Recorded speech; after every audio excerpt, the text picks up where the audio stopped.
We should always think that we are very proud in sitting on a Vyasa-san, because what can we truly say and explain? This is why our conception is that we are like people who repeat. It is a principle. We hear and we repeat. And we repeat according to our capacity, humbly. In this way,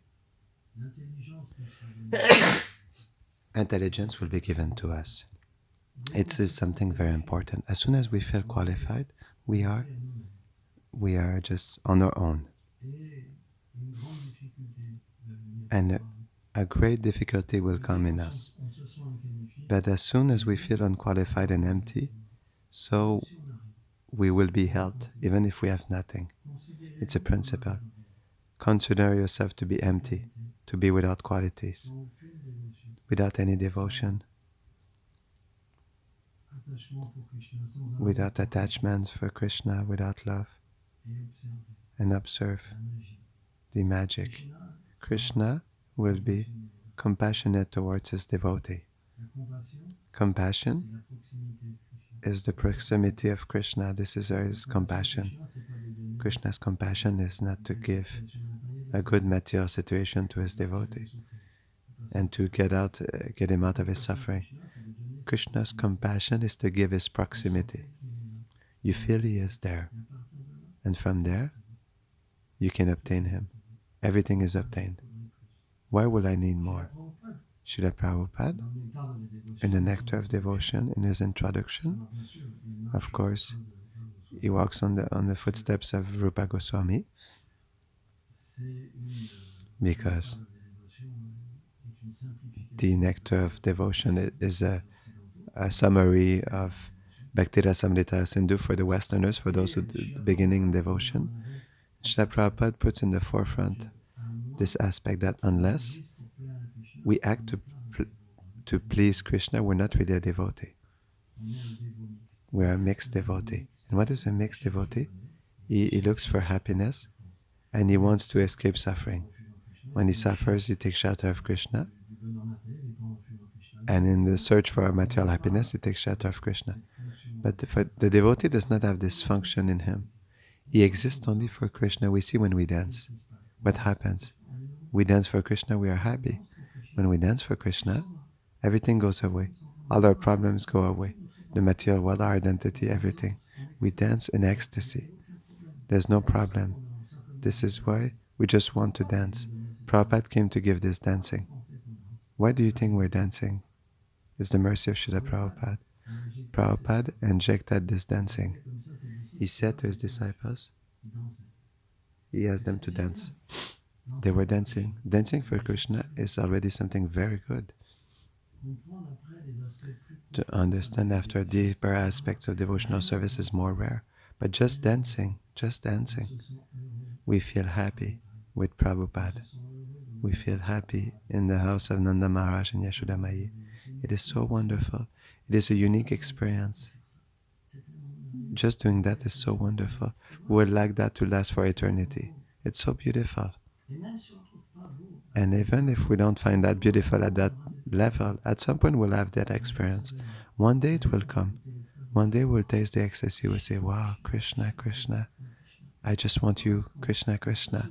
Because when we associate with devotees in chanting, it's very powerful. The chanting, in japa, we only benefit from our own spiritual advancement. But when we chant with the bhakta, we associate ourselves also with his spiritual advancement.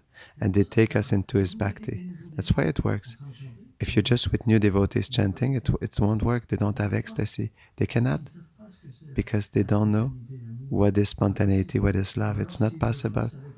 Or if they do it, it's with pride and it will disturb everyone. Everyone will be disturbed and they say, oh, That person is not is taking himself for something great. But if someone is pure, everyone is connected. All the problems they go away. This is the magic of kirtan.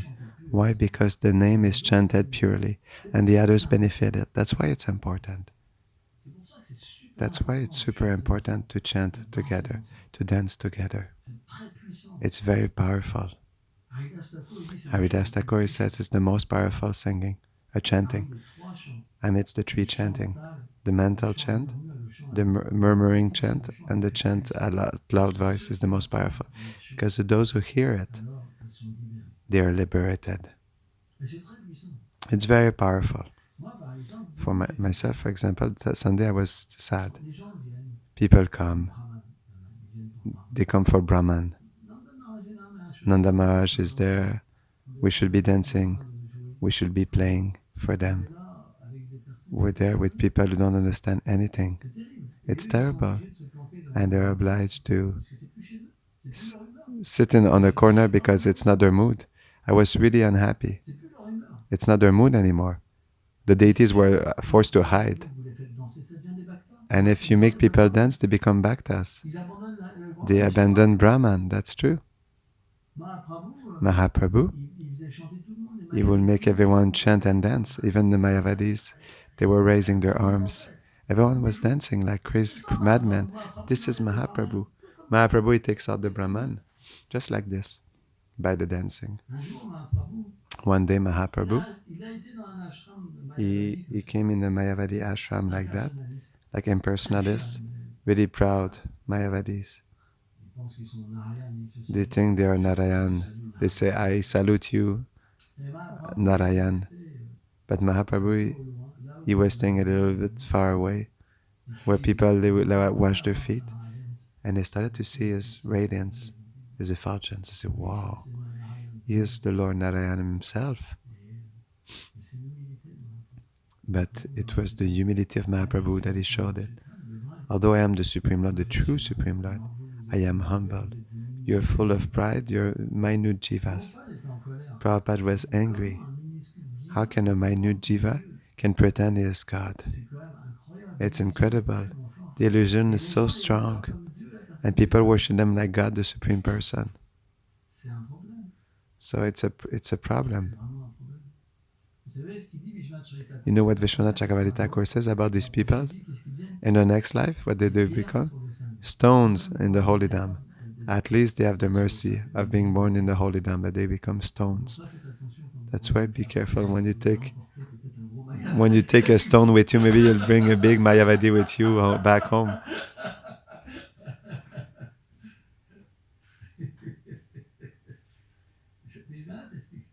Vishwanath explains this.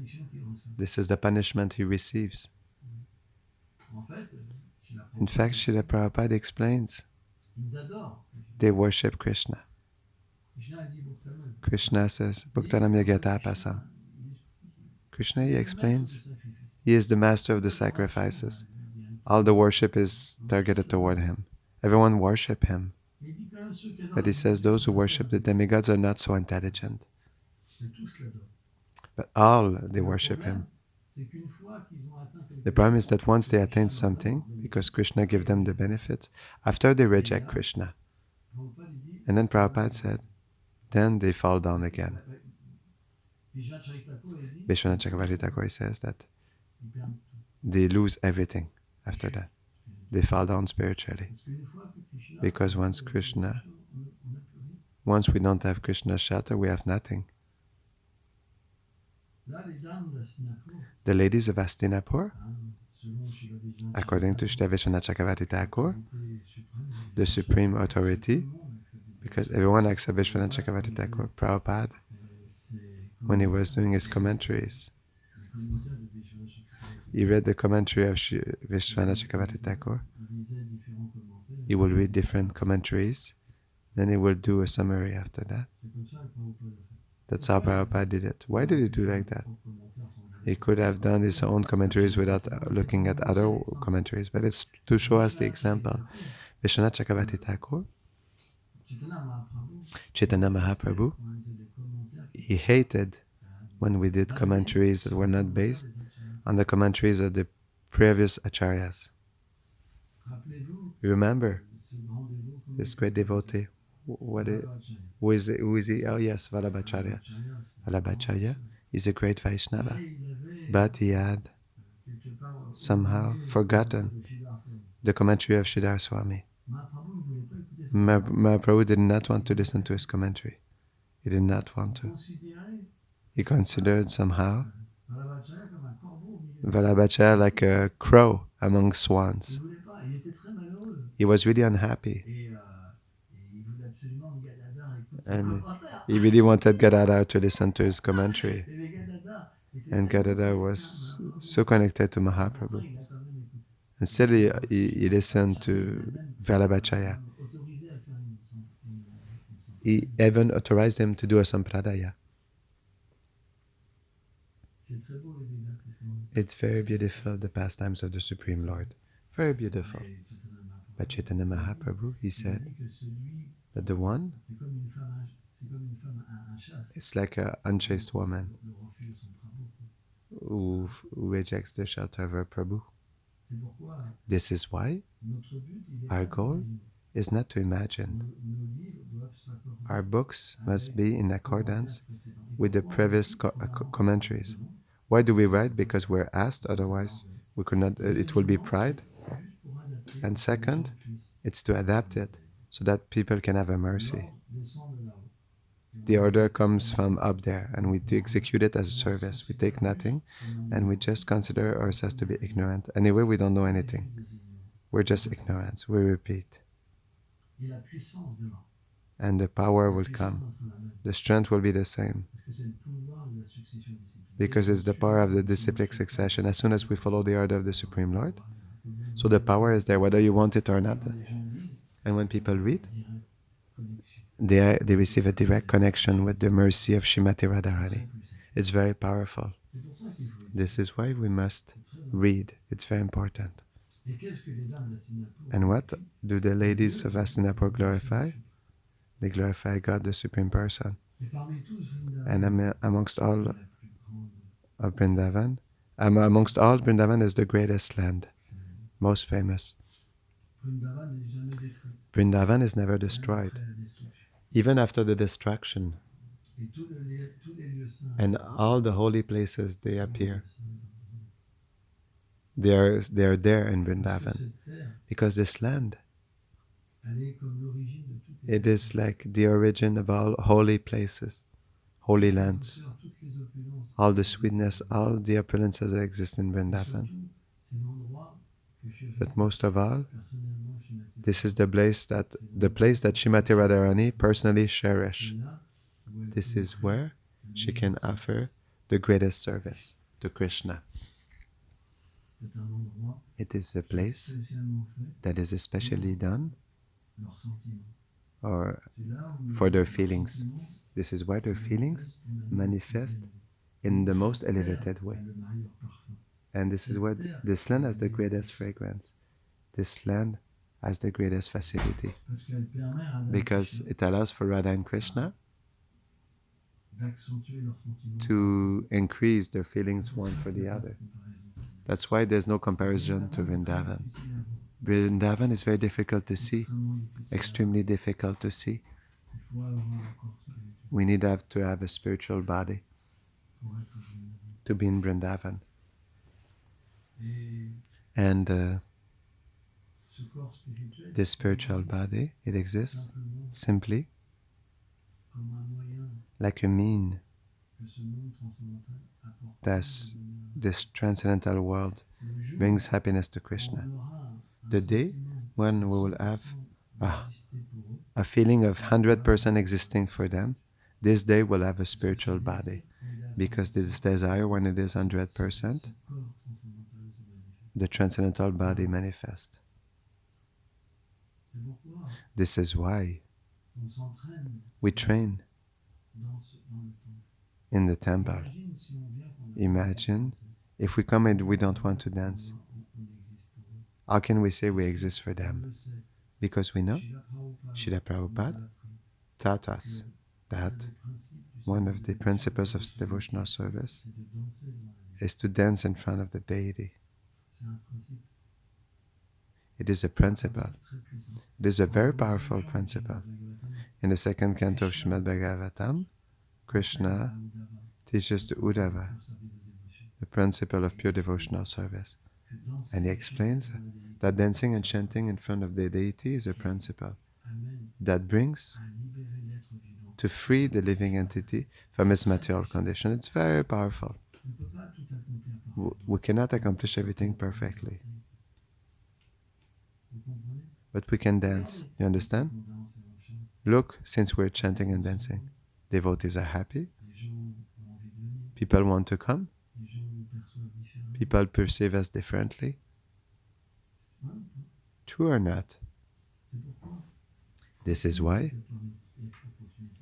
take this opportunity. Even if you're tired, just move. You'll see tiredness will move. Go away. Take the opportunity, dance. Make the others dance. Spread this glory of Vrindavan. In Vrindavan, we're always dancing. We're always describing poesy. There's always Krishna's flute that enter into our ears. There's always nectar everywhere. We cannot do otherwise but to dance because the heart dances. It's so wonderful. Krishna is so beautiful, Radharani is so beautiful. All the living entities are so wonderful. Even the frogs dance, even the bees, everyone dances. Why Mahaprabhu dances? It's to express this beauty of Vrindavan. It's just to express this beauty of Vrindavan. Vrindavan is a theater. It's a theater of a drama of feelings. We should think like a bee. She flies anywhere. But even the bees, they describe the feelings of Radha and Krishna. They stimulate the feelings of Radha and Krishna. That's true. In Vaikuntha, they can chant the Vedas, for example. But in Vrindavan, they chant the heart of Radha and Krishna. For example, the other night for Ekadashi, when we chanted all the whole night, there were like insects that were chanting. But the sound of the crickets at night is so beautiful. At night the crickets are chanting. Go rest with the sweet sound of the crickets. It's such a peaceful sound. If we can feel this, that means in the transcendental world it exists, but in a sublime way.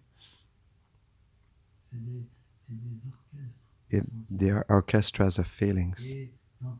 And in every moment, in the whole time of the day, there's birds, multicolored birds in the skies flying. The sky can change feelings. Everything is so wonderful. That's why this land, nobody...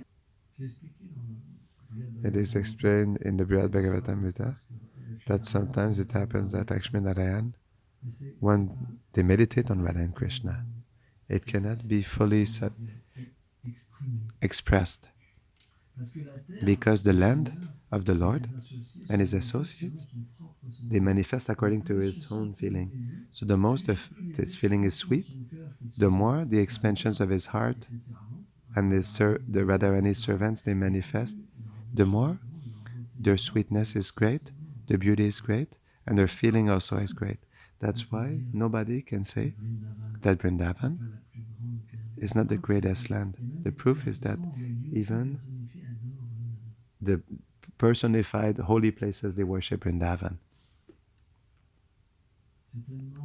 It is so wonderful. This is why we should have this feeling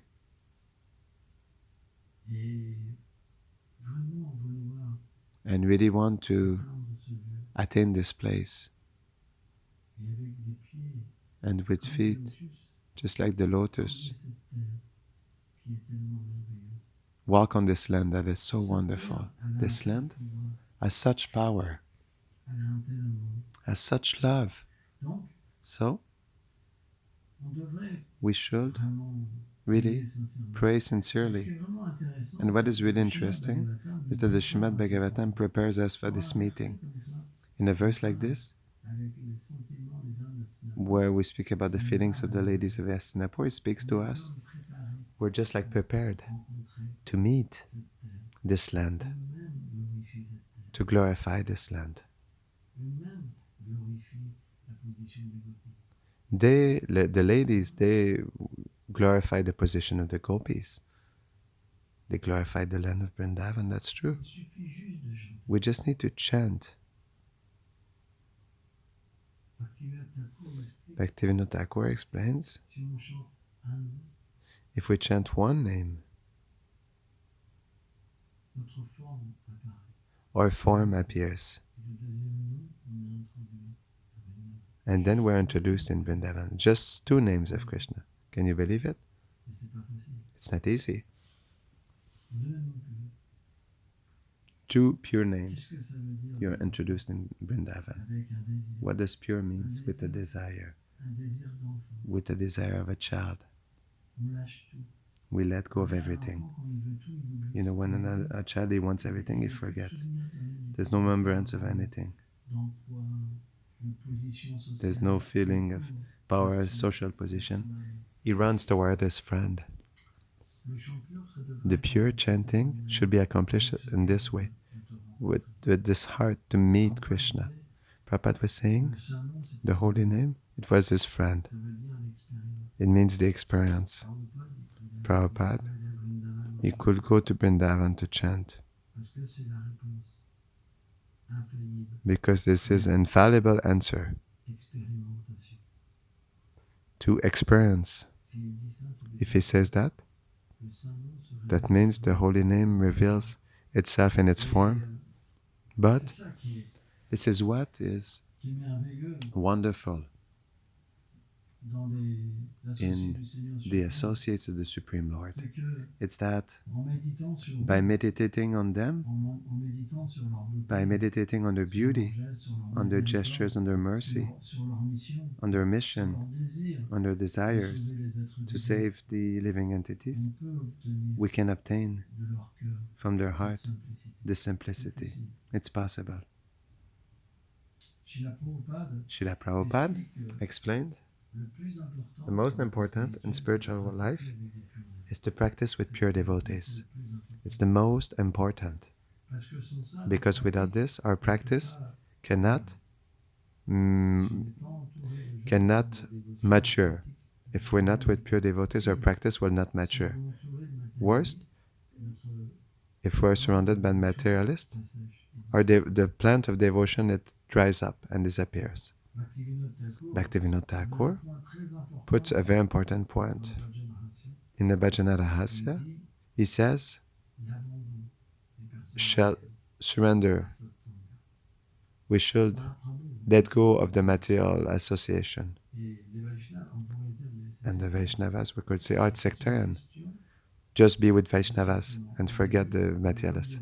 But it's a question of principle. At the beginning, we're just like sponges. We're not dissociated from the transformations of the body.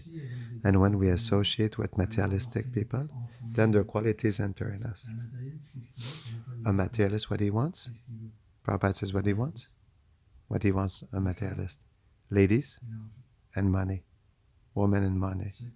Sex and position are money. These are the two topics of the materialists.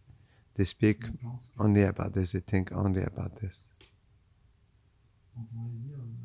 We could say it's a little difficult. But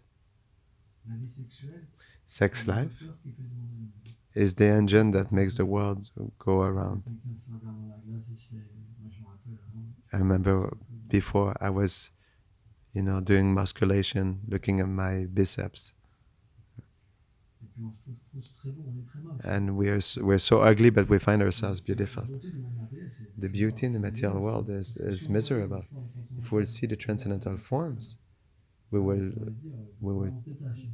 could detach ourselves from. We have no beauty in this world, but since we don't see anything else, we find everyone beautiful. Prabhupada even says that the material energy is so powerful that even if one has a wife that has 200 kgs, he will find her beautiful. It's an analogy. It's because the illusion is powerful. The illusion is very powerful. So, in this world, we always want to attract people. Even when someone is married, he wants or she wants to attract someone. Even if one is fixed on another, he will be fixed on someone else and someone else. This is lust.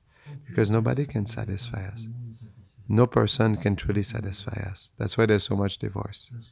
Because as the soul, we're made for one thing: to love something who is unlimited. We cannot be otherwise. It's the nature of the soul to love Krishna. That's why the process of devotional service is first is to purify the living entity from all the anarthas, unwanted things. It is just like clouds who hide the sun of Krishna. When the clouds disappear, we can see the truth. Not easy. It's not easy.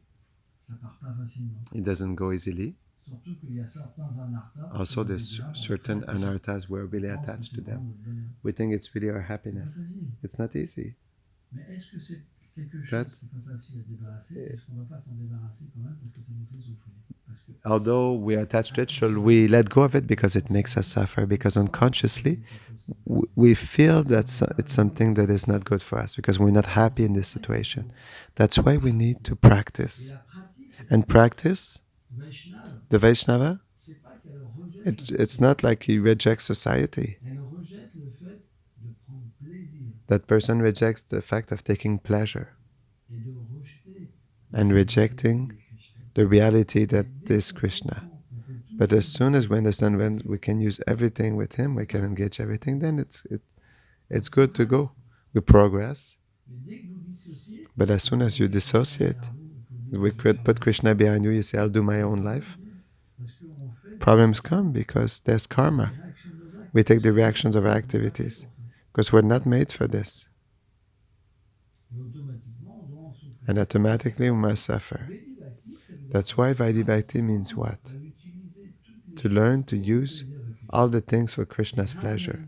And gradually, it will purify us and we'll be able to have this spontaneous attraction towards Krishna and act truly for him, because then we start to awaken ourselves. It's gradual, but it's not a dry practice where we reject everything. It's not that we reject, it's that we engage everything. And this is the mistake. It's not that we reject the living entities, but we don't accept materialistic relationships that are disconnected from the Supreme Lord. That's why that with people who are not pure devotees, we cannot exchange our heart. We are in a relationship of service with Krishna. Otherwise, we cannot chant anymore. It's scientific. Bhaktivinoda Thakur explains clearly this thing in Jaiva Dharma, in different scriptures.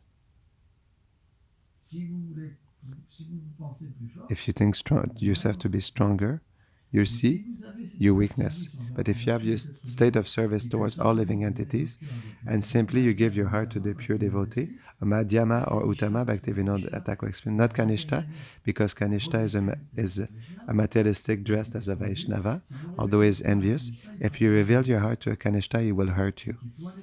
So we need a state of service with the Kanishta also. But the Madhyam and the Uttama, if you give your heart, he will make that your heart becomes the heart of a devotee. Narayan Maharaj explains this. He will sculpt, he will fashion your heart so that it becomes like a recipient. This is the principle of bhakti. That's why we need Guru.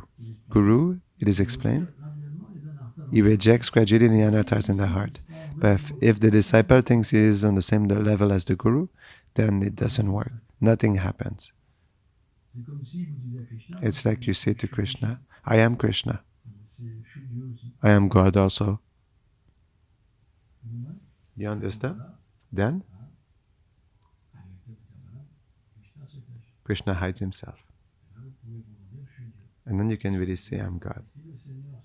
Because if the Lord manifests himself, you cannot say you're God. It's not possible. You understand? It's not possible. Even Dhruva Maharaj. Take the story of Dhruva Maharaj.